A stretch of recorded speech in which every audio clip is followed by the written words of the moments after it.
Lições Diárias da Bíblia com o pastor Alberto Adrio. Olá, hoje é quarta-feira, dia 30 de julho, e o tema do estudo de hoje é Passando a Tocha. O texto bíblico que baseia o estudo de hoje é Êxodo capítulo 12, do verso 24 ao 28. E aqui em Êxodo, Deus nos ensina o seguinte: Portanto, guardai isto por estatuto para vós e para vossos filhos para sempre. E acontecerá que, quando entrardes na terra que o Senhor vos dará, como tem dito, guardareis este culto. E acontecerá que, quando vossos filhos vos disserem, que culto é esse? Então direis, este é o sacrifício da Páscoa ao Senhor, que passou as casas dos filhos de Israel no Egito, quando feriu aos egípcios, e livrou as nossas casas. Então o povo inclinou-se e adorou. E foram os filhos de Israel, e fizeram isso, como o Senhor ordenara a Moisés e a Arão. Assim fizeram. No Salmo 145, verso 4, o salmista descreve como nossos filhos podem conhecer a Deus e seu cuidado amoroso. As famílias devem dialogar sobre Deus, sobre seus feitos maravilhosos e seus ensinos, para transmitir o conhecimento bíblico às futuras gerações. Em Israel, os pais eram os primeiros professores e deviam contar a história do Êxodo aos filhos. A história não deveria ser narrada apenas como um evento histórico distante, mas como uma experiência pessoal que fazia parte da vida de cada um, mesmo tendo ocorrido muito tempo antes. Ao celebrar a festa, os israelitas deveriam se conectar com seus antepassados, de modo que a história fosse revivida. Séculos depois, um pai poderia dizer à sua família: vivi no Egito, presenciei as pragas, vi a derrota dos deuses egípcios e fui libertado.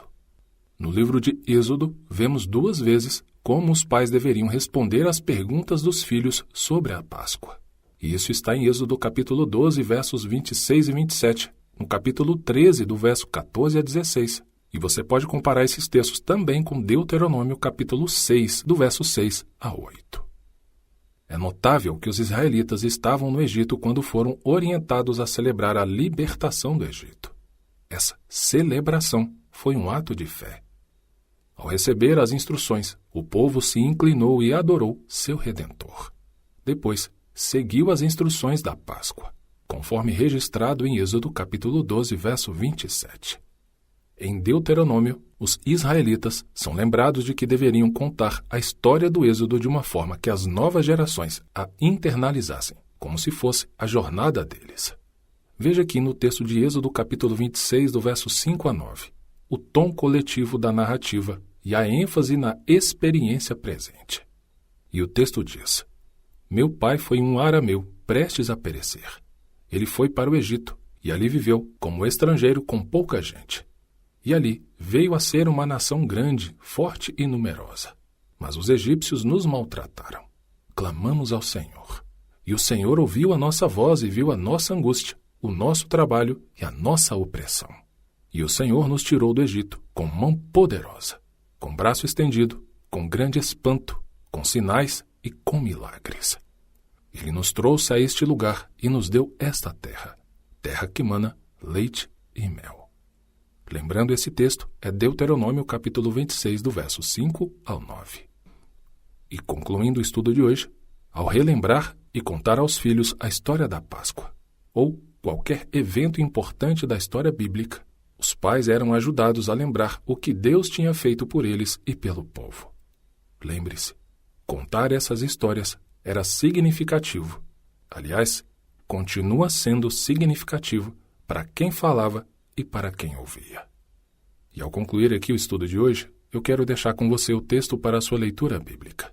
Este é o Reavivados por Sua Palavra, o programa de leitura promovido pela Igreja Adventista do Sétimo Dia, onde você lê um capítulo da Bíblia por dia. E a passagem de hoje é Levítico capítulo 15. Que o Senhor Deus te abençoe muito, e Ele nos dando sua amorosa permissão, amanhã daremos continuidade ao nosso estudo. Até lá. O Senhor deseja que nós tenhamos conhecimento da sua palavra. Por isso, continue conosco estudando as lições da Escola Sabatina. Que o Espírito Santo te abençoe muito.